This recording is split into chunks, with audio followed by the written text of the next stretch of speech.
Big match, এবং সেই ম্যাচটা আরো একবার ফকল্যান্ড যুদ্ধকে নতুন করে আবার সামনে আনার জন্য যেন অপেক্ষায় রেখেছে। আর্জেন্টিনা যদি আজকের ম্যাচে জিতে যায়, অপর ম্যাচে নরওয়েকে যদি ইংল্যান্ড হারিয়ে দেয়, তাহলে সেমিফাইনালে মুখোমুখি হবে ইংল্যান্ড আর্জেন্টিনা।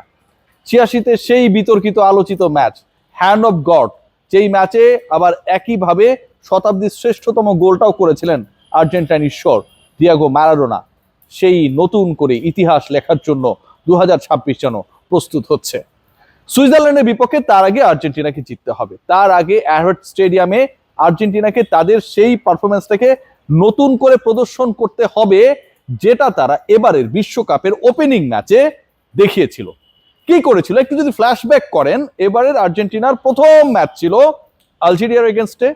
সেই ম্যাচে মাঠে নামার আগে এক্সপেকটেশনস ছিল লিওনেল মেসি এবারও তিনি আর্জেন্টিনার সবচেয়ে বড় তারকা, বাট তার রোলটা কজ অফ হিজ এইজ একটু হয়তো বদলে যাবে। তিনি গোল করাবেন লাউটারো এন্ড আলভারেজকে দিয়ে, মিডফিল্ড কন্ট্রোল করবেন, সোর্সেস হিসেবে কাজ করবেন। বাট সেই লিওনেল মেসি সেই প্রথম ম্যাচে আলজেরিয়ার বিপক্ষে আর্জেন্টিনার প্রথম ম্যাচে ক্যান্সাস সিটিতে অ্যারোহেড স্টেডিয়ামে হ্যাট্রিক করে ফেললেন।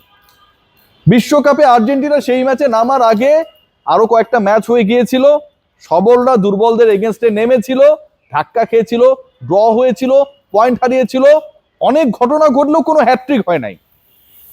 ফুটবল ঈশ্বর লিখে রাখলেন যে এবারের বিশ্বকাপের প্রথম হ্যাট্রিকটা হবে শেষ বিশ্বকাপ খেলতে নামা লিওনেল মেসির বা পায়ের জাদুতে, এবং সেটাই হলো। সেটা হলো কোথায়? এই ক্যান্সাস সিটির অ্যারোহেড স্টেডিয়ামে, যেখানটায় সুইজারল্যান্ডের বিপক্ষে খেলতে নামবে Argentina. They are do or die match. এই ম্যাচে জয় পেলে সেমিফাইনাল, আরো একবার ফকল্যান্ড যুদ্ধ মার্কিন যুক্তরাষ্ট্রের পটভূমিতে প্ল্যাটফর্মে রচিত হবে। আর যদি আর্জেন্টিনা হেরে যায়, লিওনেল মেসির শেষ বিশ্বকাপের শেষ ম্যাচ হবে। Let's see what happen. তবে তার আগে তো অনেক বেশি ইন্সপায়ার এই দলটা, তার আগে অনেক বেশি পরিসংখ্যান তাদের পক্ষে, তার আগে অনেক বেশি উদ্বুদ্ধ হয়ে আর্জেন্টিনা এই ম্যাচে নামবে। প্রথম কারণ যেটা, সেটা হচ্ছে এই দুই দলের মধ্যে 7 ম্যাচে খেলা হয়েছিল এর আগে previously. The first match they played, সেটা হচ্ছে 1966-তে সম্ভবত। 66-র সেই ম্যাচে 2-0 গোলে আর্জেন্টিনা জিতেছিল। লাস্ট ম্যাচ খেলেছিল 2014-তে, এবং 2014-র সেই ব্রাজিল ওয়ার্ল্ড কাপে আর্জেন্টিনার জয় সুইজারল্যান্ডে গেছে এগেইন। 7 ম্যাচের পরিসংখ্যানে 5 বার জিতেছে আর্জেন্টিনা, 2টা ম্যাচ ড্র হয়েছে। সুইজারল্যান্ড কখনো আর্জেন্টিনাকে হারাতে পারে নাই, যেমনটা ব্রাজিল কখনো নরওয়েকে হারাতে পারে নাই। সো এই যে ইতিহাস, সেটা আর্জেন্টিনার এই ম্যাচে নামার আগে সেকেন্ড ইন্সপিরেশন।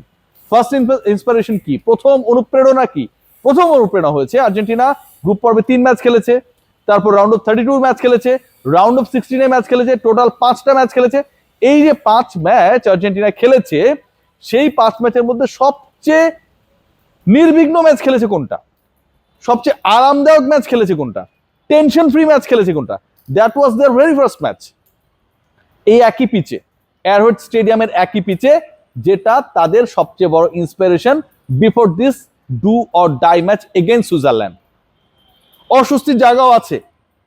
এই ম্যাচ এই বিশ্বকাপের সবচেয়ে বড় ক্যারেক্টার হয়ে যাওয়া, এমবাপ্পে, মেসি, নেইমার, কিংবা যারা রয়েছে, হ্যারি কেইনের কথা বলতে পারেন, হল্যান্ডের কথা বলতে পারেন, সবার থেকেই সবচেয়ে বড় ক্যারেক্টার কে?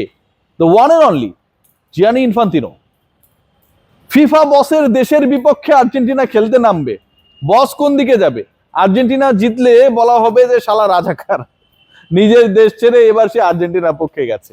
সুইজারল্যান্ড জিতলে এটা কি বলা হবে যে ফিফা বস তার প্রভাব খাটিয়ে আর্জেন্টিনাকে হারিয়ে সুইসদের জিতিয়েছে? যেটাই হোক না কেন, লিওনেল মেসির দল কিন্তু আসলে টেনশনে রয়েছে। এবং টেনশনের কারণটা কোথায়? টেনশনের কারণ যেটা, সেটা হচ্ছে, দেখুন, আর্জেন্টিনা 5টা ম্যাচ খেলেছে, আমি যে হিসাবটা দিলাম, এবং ওই 5 ম্যাচের মধ্যে তারা প্রত্যেকটা ম্যাচই জিতেছে। But if you look at the score line of last 2 matches, Cape ভার্দের এগেনস্টে একটা সময় ছিল 1-1, একটা সময় ছিল 2-2, and finally they got the win 3-2-তে। কেপ ভার্দের এগেনস্টে আপনি যখন 3-2-এ জিতবেন, এবং এক্সপেক্ট করা হচ্ছিল যে আর্জেন্টিনার উইনিং মার্জিনটা আরো বড় হবে, যারা রেগুলার স্কোরার তারা গোল পাবেন, এই ঘটনাটা যখন ঘটলো না, আলভারেজরা আরো একবার, মার্টিনেজরা আরো একবার তাদের রোল প্রপারলি প্লে করতে ব্যর্থ হলেন। যখন উসমান ডেম্বেলেরা গোল করছেন, এমবাপ্পেরা গোল করছেন, ওই জায়গাটায় ঠিক আলভারেজ এবং মার্টিনেজ তারা আর্জেন্টিনার হয়ে সেই রোলটা প্লে করতে ব্যর্থ হলেন, সেটা আর্জেন্টিনার একটা টেনশনের কারণ হয়ে দাঁড়ায়। এবং পরের ম্যাচে এই টেনশনটা ভাই, আগের টেনশনটা যদি হামজা রুস্তম হয়, তাহলে পরের টেনশনটা হয়ে গেছে টাইটানিকের সমান। পরের টেনশনটা এতটা এক্সিলারেট করেছিল that till the 79th minute all were thinking that Argentina is going to lose their match against Egypt. Round of 16 থেকেই তাদের সকল স্বপ্ন শেষ। যখন সেটা মোটামুটি স্টাফ লিস্ট, ঠিক তখন লিওনেল মেসির 259 সেকেন্ডের সেই ম্যাজিক। প্রথমে তিনি গোল করালেন, আবার সেই ক্রিস্টিয়ান রোমেরো যিনি আগের ম্যাচে লাস্ট গোলটা করেছিলেন, যদিও সেটাকে ওন গোল বলা হচ্ছে, পরের গোলটা তিনি করলেন।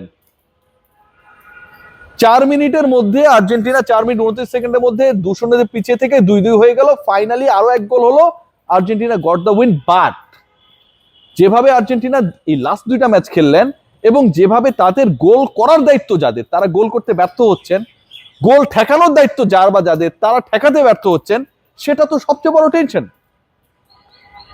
আলভারেজ মার্টিনেজরা গোল পাচ্ছেন না, এমি মার্টিনেজ গোল ঠেকাতে পারছেন না। সবশেষ 3 ম্যাচে আর্জেন্টিনা 5টা গোল রিসিভ করেছে, ওয়াইল স্পেনের গোলকিপার লাস্ট ম্যাচে গোল খাবার আগ পর্যন্ত 650 মিনিট গোল রিসিভ করে নাই। তার মানে কতটা বাজে অবস্থা কিপিং অ্যান্ড ডিফেন্সের, কতটা বাজে অবস্থা স্ট্রাইকিং এন্ডের, যেখানটা লিওনেল মেসি একলা 8টা গোল করেছেন, বাকিদের কোনো খবর নাই। সো এই ম্যাচে নামার আগে সুইজারল্যান্ড ডেফিনেটলি বেটার টিম দেন কেপ ভার্দে, দেন ইজিপ্ট। এটা তো অনেক বড় টেনশনের জায়গা। বাট একটা জায়গা বড় স্বস্তি, ওই যে একটা নাম আছে না, লিওনেল মেসি। মানে যখন কোনো কিছু হবে না, ঝামেলা হবে, মনে হবে যে এই ম্যাচটার রেজাল্ট এখানেই শেষ, আর্জেন্টিনা কামব্যাক করতে পারবে না, ঠিক তখন একটা জায়গায় যখন সবাই ফিল করতে পারে that a player use to play for this team, use to deliver his best for this team, and the player is Lionel Messi, তখন এই টেনশনগুলো দূরে চলে যায়। End of the day you have to remember the name of the winner, what is the score line and the margin, you never know. এটা কোনো issue করে না। সো ওই লিওনেল মেসির প্রেজেন্সটাই আমার কাছে মনে হয় আজকের ম্যাচের সবচেয়ে বড় important part. And again Argentina তার উপর ডিপেন্ডেন্ট হবে। বাট এগেইন যারা আর্জেন্টাইন ফ্যান, তারা চাইবে যে আসলে বেশি ইম্পর্টেন্ট যেটা, সেটা হচ্ছে বাকিরাও যেন স্কোর করে, আর্জেন্টিনা যেন একটা স্মুথ ম্যাচ খেলতে পারে, ডিফেন্সের পরীক্ষায় পাস করতে পারে, কিপিং এর পরীক্ষায় যেন মার্টিনেজ ভালো করতে পারে, স্কোরিং এর পরীক্ষায় মার্টিনেজ অ্যান্ড আলভারেজরা যেন আবারও সাকসেসফুল হতে পারে। এই ম্যাচের আগে যে ইনফরমেশনটা আপনাদের দিতেই হবে, সেটা হচ্ছে সুইজারল্যান্ডের কোচ, হেড কোচ, তিনি জানিয়েছেন যে আসলে রেফারিং নিয়ে প্রশ্ন তোলার তো সুযোগ নেই। লাস্ট ম্যাচে আর্জেন্টিনা দারুণ খেলেছে, দারুণ কামব্যাক করেছে, তিনি সেটাকে প্রেজ করেছেন। সবচেয়ে বড় সুপারস্টার শাকা সুইজারল্যান্ডে, তিনি জানাচ্ছেন এই আর্জেন্টিনা অদম্য, লিওনেল মেসি অনেক বড় একটা ফ্যাক্টর হবে এই ম্যাচের রেজাল্ট ডিসাইড করার ক্ষেত্রে। মেসিকে কেন্দ্র করে যেই টেনশন এবং একই সাথে আর্জেন্টিনাকে কেন্দ্র করে যে উন্মাদনা, যে আলোচনা, যে বিতর্ক, যে রোমাঞ্চ, সেটা কি আজকেই শেষ হয়ে যাবে, নাকি এই রোমাঞ্চকর যাত্রা, অভিযাত্রা আরো অনেক দূর পর্যন্ত যাবে? They are only 3 match away to be the champion again. সেই জায়গায় আর্জেন্টিনা কি পারবে নাকি পারবে না, this match will decide something from there. আর যদি আজকে আর্জেন্টিনা জেতে, নরওয়েকে ইংল্যান্ড হারিয়ে দেয়, 86 সেই বিশ্বকাপটা যেখানটায় শেষ হয়েছিল 2026-এ আবারও ইংল্যান্ড আর্জেন্টিনা তাদের ওই বিশ্বকাপ শেষের পরের আলোচনা, শেষের কবিতা নতুন করে লিখবে। ফকল্যান্ডের ইতিহাস নতুন করে রচিত হবে ফুটবল মাঠে, আমেরিকার বুকে।